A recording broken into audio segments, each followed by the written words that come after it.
Hi guys, I hope you've had a good day so far. I wanted to come to you finally with the resolution of our dilemma this morning as promised, but I wanted to do it in the form of a video so that you could really hear my heart on the matter. This morning's meeting was difficult for me, and I get the sense that it was difficult for maybe some of you too. And frankly, it's been really heavy on the hearts and minds of the admin team since CFAs started and since some of you started expressing concerns with the CFAs. I know that it must be incredibly frustrating to sit in a room and have what seems like an endless conversation about a topic and then to not end with a plan or a decision or a direction. But you guys just have to know that it is extremely important to me that your voices be heard, that you have a seat at the table when it comes to any decision that we make at school, especially when it has to do with instruction.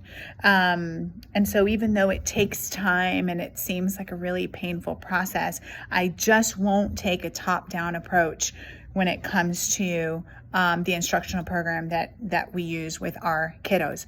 Your leaders, I value that so much, and I need you to go back to your CLTs and tell them in truth that you were a part of the conversation that resulted in the development of any plan that we bring to them, that the rationale was thoughtfully laid out and that there was opportunity for dissection of the facts and that your perspective was considered in the process. And so again, I appreciate your patience and your tolerance with that, and I know that it feels hard at times. I also want to apologize to you because I felt like in my passion and my feistiness, I may have come across too strongly a couple of times this morning, and the last thing I ever want to do is create a space for you that is not completely safe. You are so safe at this school. You are safe you being honest. You are safe having a differing opinion from someone else, especially the admin. So I just want to remind you of that and assure you that it really is a safe space. And if I contributed to any feeling otherwise, I deeply apologize. So we came back to the boardroom and we made a decision. We put up the graphic that I have pasted underneath this video, the one that we looked at the retreat and in pre-planning, and we realized that there's just too many black boxes. There are too many rectangles here that are not filled in, and unfortunately, we do not have the control to fill them in. We don't write the CFAs. We don't decide when to put them in the pacing guide. We don't decide the length. We don't have a choice in the rigor, right? And we also don't have enough information and practice in truly responding and differentiating in such a way that the retest can also look different for every kid the way they would in a perfect setting and scenario. And so this mindset shift is so big and so monumental that we can't do it as fast as we're being asked to. And certainly that is resulting in confusion, anxiety, resistance, frustration, and false starts, like the graphic said.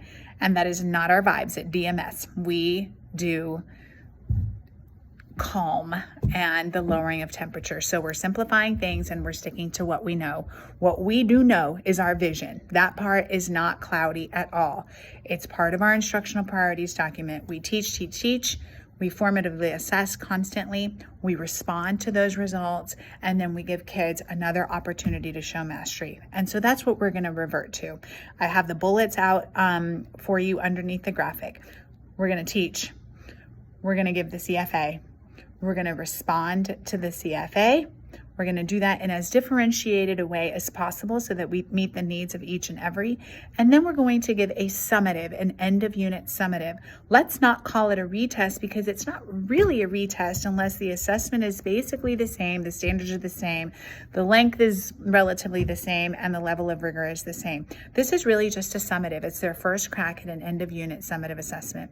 And if they do better on that summative, then go ahead and plop that grade right back in the CFA category because they demonstrated mastery, and now you can go ahead and bring that 5% up to whatever it was on the summative. And that's it. That's it.